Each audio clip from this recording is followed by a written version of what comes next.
Last year, when neo-Nazis and members of the so-called alt-right demonstrated in Charlottesville, Virginia, many Americans evinced shock that such a thing could happen in 2017. But Charlottesville is only the latest in a history of white power activism that goes back decades. And as Kathleen Belew argues in her new book, Bring the War Home, we ignore that history at our peril.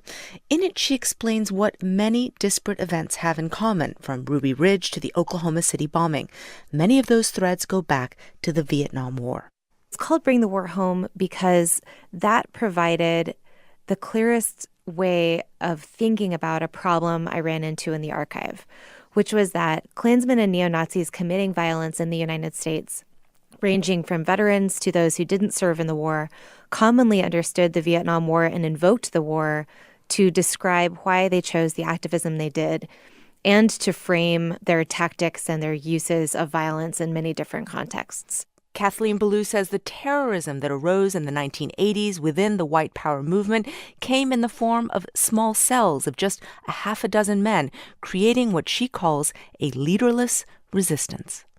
Leaderless resistance, first of all, made it less important to recruit large numbers of people because now the movement was focused on smaller, totally committed activists rather than turning out a bunch of weekend activists for a rally.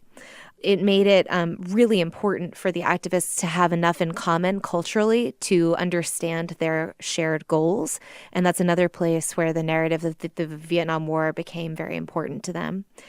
And it also made it very difficult to prosecute white power violence or to understand it as a social movement because its actions could be more readily understood and dismissed in both courts and in media portrayals as the acts of one or a few individuals. Yeah, I'd like to touch on that last thing that you just spoke about.